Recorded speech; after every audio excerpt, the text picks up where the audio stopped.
What's good, good people? Vets, let's talk, man. I got a special guest on hand, man. This is a man that I see of a man of many. He like lids. He wear many hats, man. Sorry, first class Mark Mayo, man. How you doing, brother? I'm doing well. I'm blessed. How about yourself, brother? Man, outstanding, man. How many deployments you got under your belt? Four? Two. Two? Oh, I thought it was four. Two deployments. One to Iraq, and I got one to Afghanistan. Man, that's awesome. How the family doing? Family's blessed, man. We can't complain. That's good, my brother. New life, new year, new blessings. Count them up. That's right. Happy New Year. This is the first episode of the year. Opening it up with Mark Mayo. Hey, it's an honor, bro. Let's jump into this transition real quick, man. What do you remember about the days of your service? I remember it like it was yesterday. So, man, I got out in 2016. So I've been out for about 5 years now. I joined in 2002, fresh out of high school. So I was definitely wild and crazy, and didn't really know what to expect.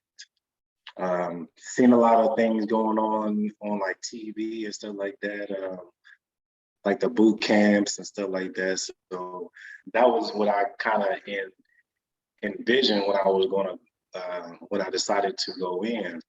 The drill sergeant yelling at it, hurry up, get off the bus, blah, blah, blah, blah, blah. But as far as the experience, man, the biggest thing that I've remember about it is the connections, the brotherhood, the bonds that we established throughout the different units and the deployments. Right. Learning a lot about leadership, good and the bad. We did have some good ones, did have someone that just, you just like, man, I don't know how you got that rank, bro, but hey, if somebody saw fit. So yeah, that was the biggest thing that I remember is the connections, really. Right. And you joined at the time of war, huh? Yeah, I had joined right after 9/11. Right. Right after 9/11, because I remember when 9/11 jumped off, I was my senior year of high school. And some young lady ran into the room like, they just bombed the tower, they bombed the towers. And I was young back then. I'm like, what towers? I don't know anything about the World Trade Center, this, that, and the other. But then we called it on the news and was saying all that was happening. I was like, wow, terrorist threats, largely this and that, so yeah, joined right after that. I'm like, we gotta do something.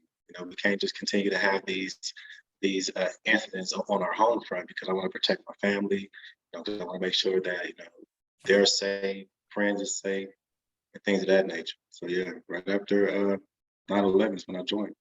Yeah, man, hats off, man, because not too many people would sit back and join during that time of war. I also joined at a time of war, and I like sitting here talking to you. I remember where I was. I was actually in the gym room.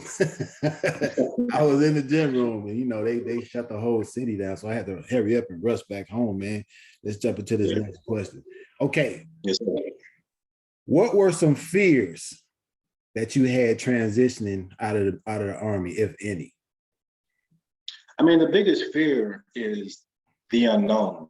The fact that being in the military, you kind of knew where your next meal was coming from. Everything was already structured. It was laid out for you. Right.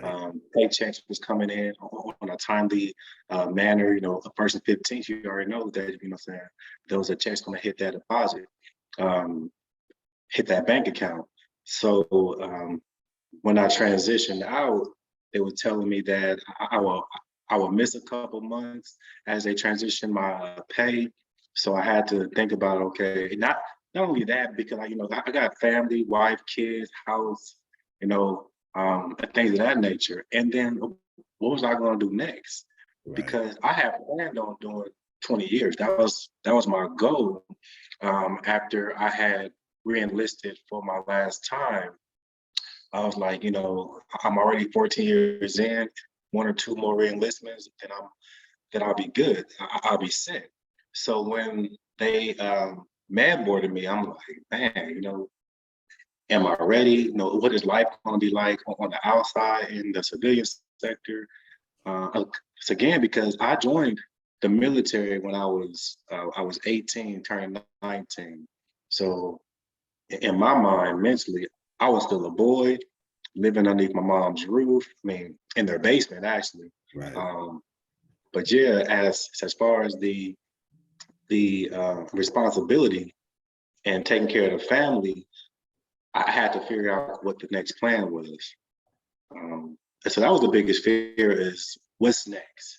Because I felt like I had another 6 or 7 years to figure it out, and it was expedited. You know, it was kind of rushed. So I'm like, okay, um, what's next? Right.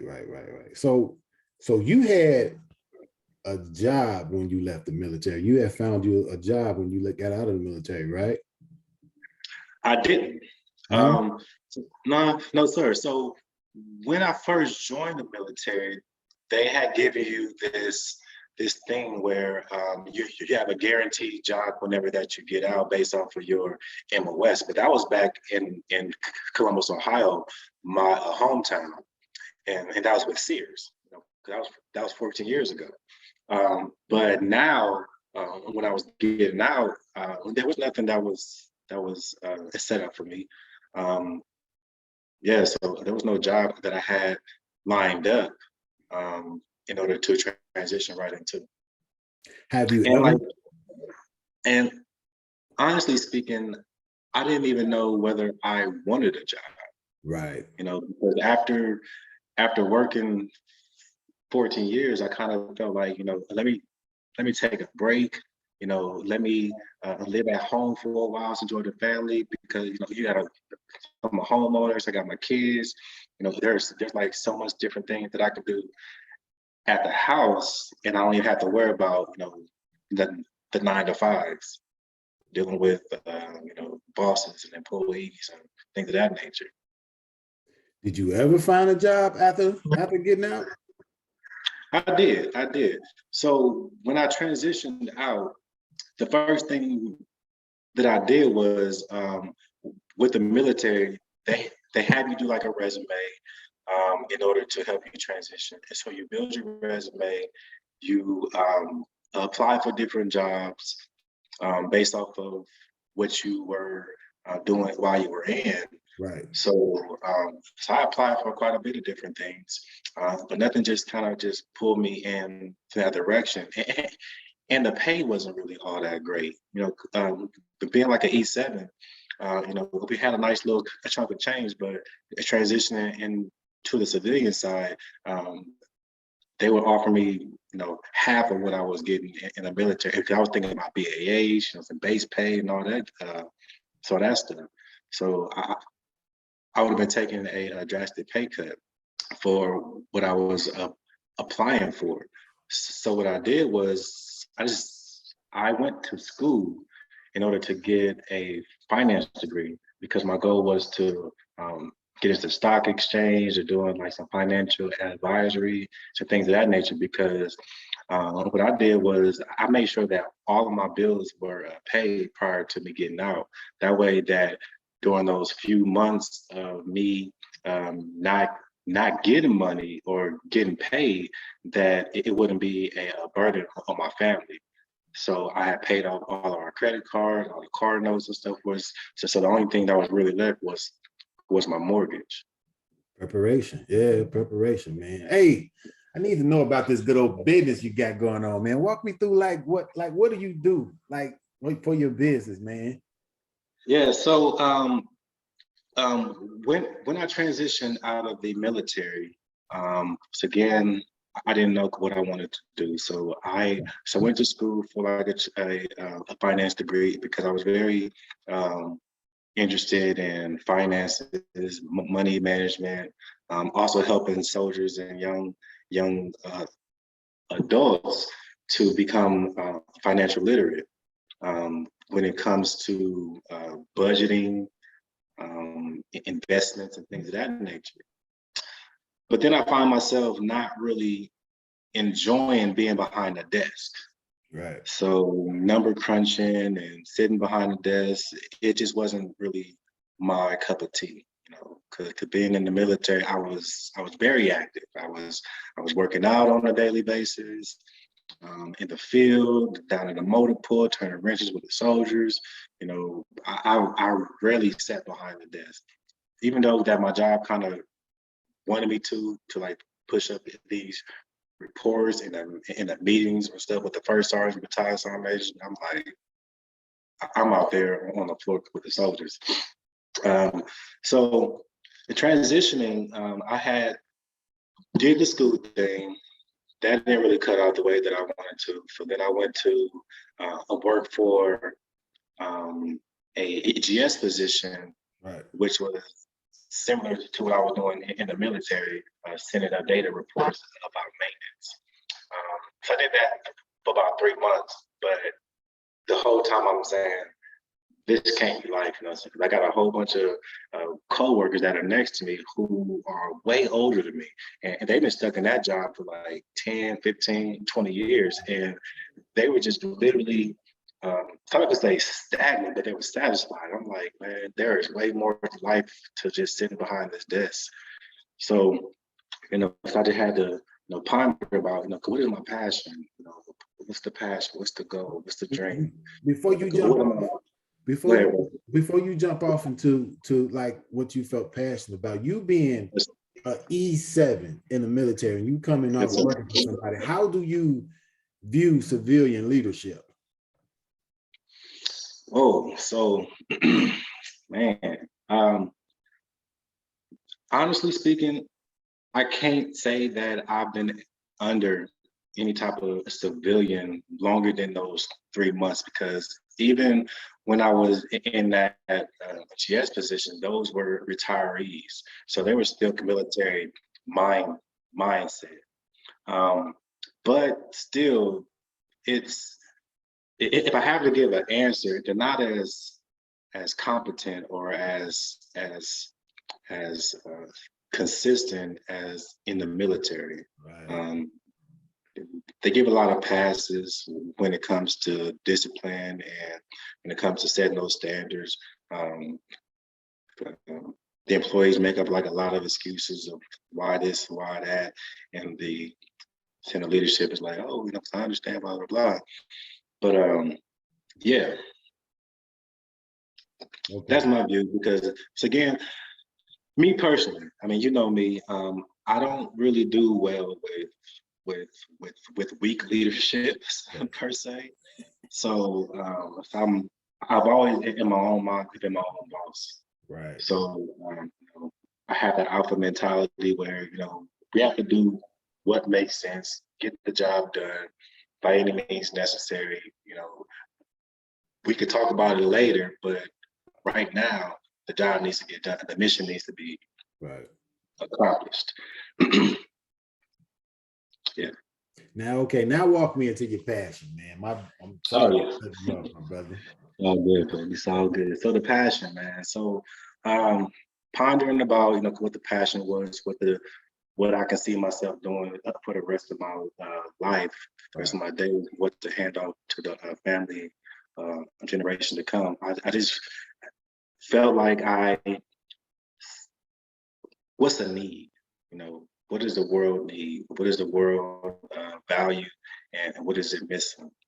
And so dogs are your man's best friend. Dogs are something that has been intricate in search and rescue, bomb detection, a police force, tactical force, the whole nine, family pets, things of that nature. So as service dogs, especially to our veterans, service dogs and things of that nature.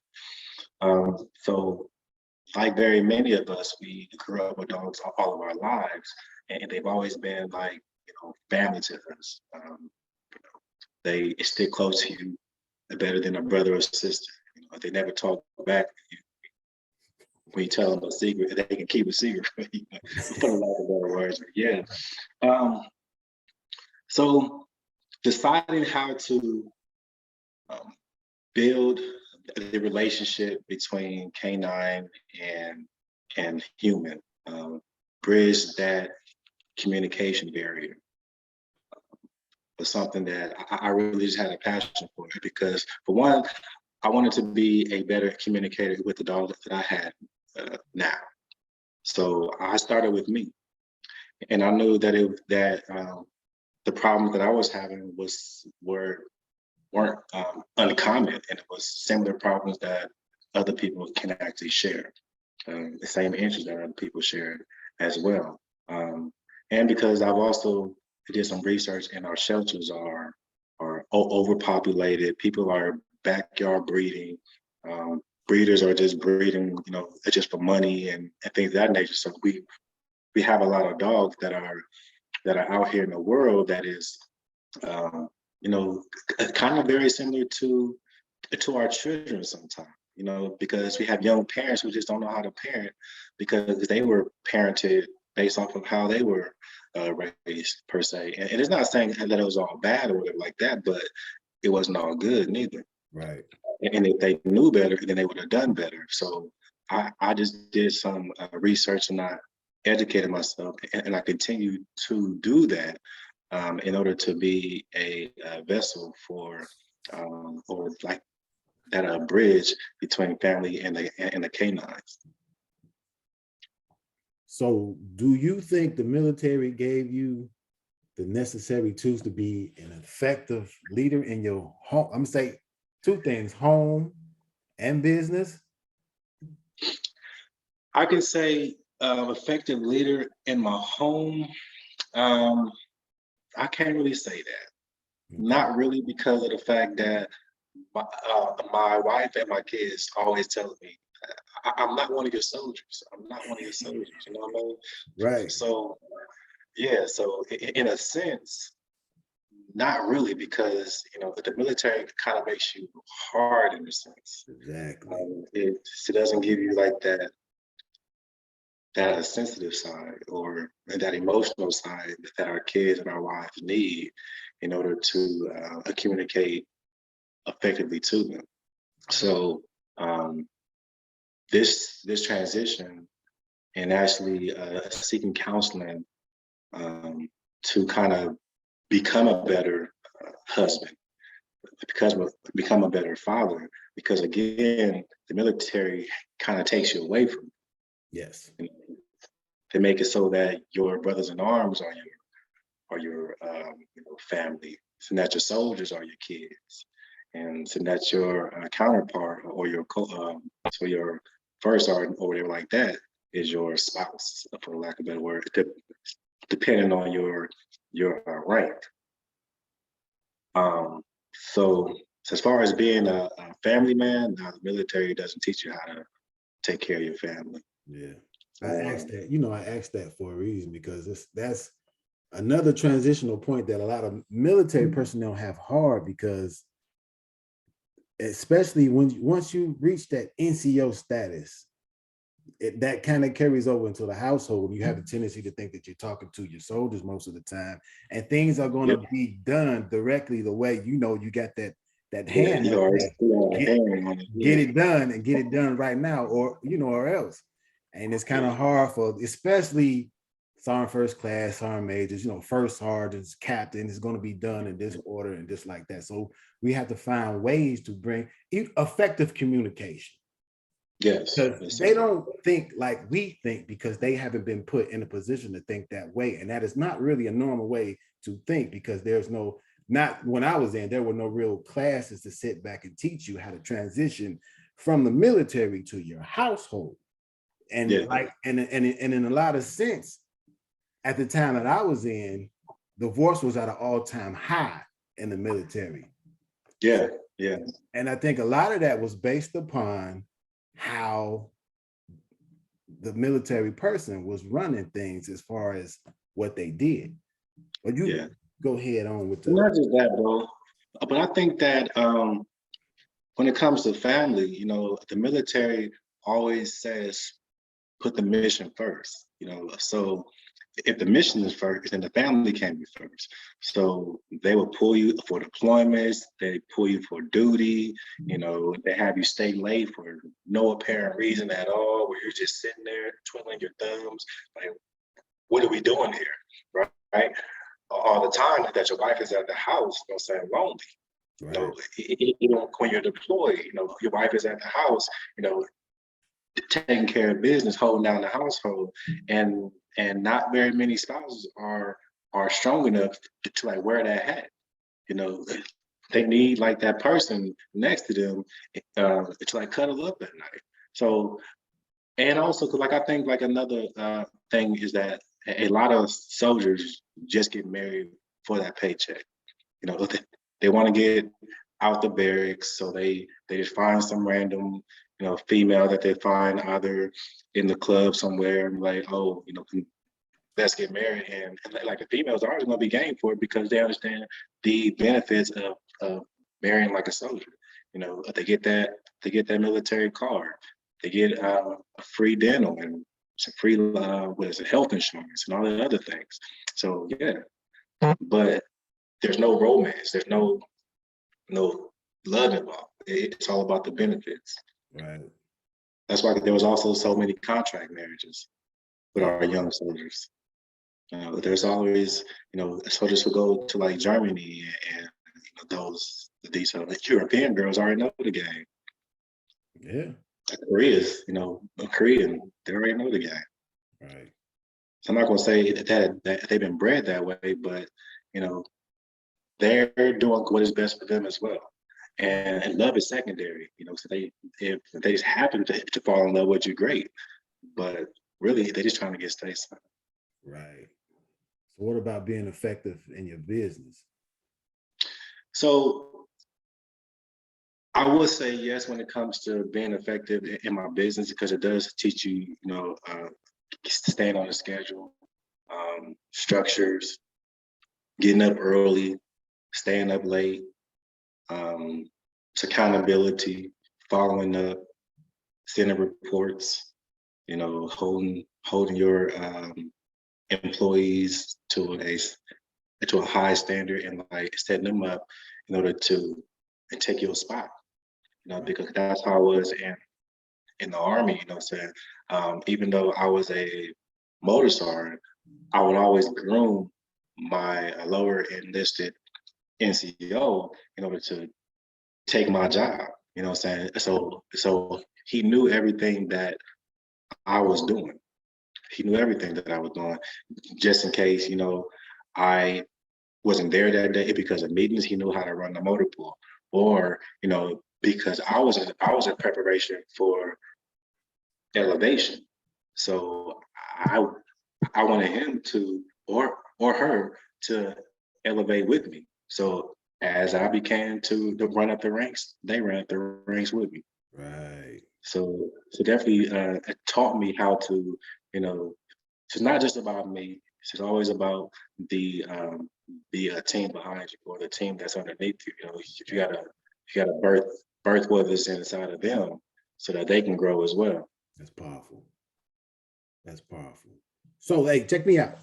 You got a Song First Class Deontay, right? He comes up to you, say, "Hey, Mark, I want to know, like, what would you give some advice to me to best transition out of my uniform, like out of the military?" Yeah. So the best advice when it comes to transitioning is, know what you want. Make a plan it out. Don't just take whatever that they give you. So honestly speaking, there are programs that the military offer to help you to transition, but a lot of soldiers, they're so ready to get out, they don't take it serious. Right. They don't take advantage of a lot of the things that the Army offers you, and the VA as well, in order to help you transition. So I would definitely tell them to, know what you want, know what you need, seek those resources, seek those guidance counselors and those education counselors and some things of that nature. And those like they have financial development classes that can help you to lay out like a budget so that you aren't struggling when you get out. There's also employment counselors, and the VA has this thing called voc rehab. Right. It actually helps you either get the education that you need in order to do what you want to do once you get out, or you can it helps you find a job. And they have counselors there that will hold you accountable, that will have you do like either weekly or like monthly checkups in order to make sure that you stand on task. Another thing is like keep a directory of like contacts, people who you know, who you've admired throughout the years, and stay in contact with them. That's big. But yeah, my biggest thing, like I always tell, start first class, Giante, is find your passions. You gotta chase that passion, because that's really is the only thing that's going to keep you going. Right. Because the money's not going to keep you going. The responsibility is not going to keep you going. It's really what is in your heart that you do, that nobody else has to tell you to do. You do it because you want to do it. Right. That's big, man. That's big. Hey, man, I appreciate you for your time, bro. You gave up some time to spread a little information for the people. Everything Yes, being done is for the people. We always in a point of transition. We wake up out of the bed. We have to figure out, what is our next move, and every move we make has to be our best move. Not to say it's going to be great, but everything has to be internal, and we have to see it as such. Like, what's next? What's next? How am I going to deal with this next transit? How am I going to prepare for this? So, I greatly appreciate you giving up a part of your time just to share something with the people. Yes, sir. Yes, sir. Anytime, man. I hope this isn't just our first and our last. Definitely when you have me back on here again sometime in the future, I have more information, we can share more knowledge and break more bread. And it's only up from here, bro. It's only up from here. Good job with following your passion and doing what you're doing, staying on top of it. So definitely follow all your motivational speeches and lessons that you pour into us on a daily basis, man. So I may not always hit the like, but I definitely love it, man. Okay, man, appreciate you for that. I'm gonna leave a link in the description. If you are in the Central Texas area, get on Impact, man. He teach your dog. Maybe he even teach your kids how to sit, but he teach your dogs definitely how to sit down, man. Hey, who's up next for formation, man? Fall in. Let's talk. Yes,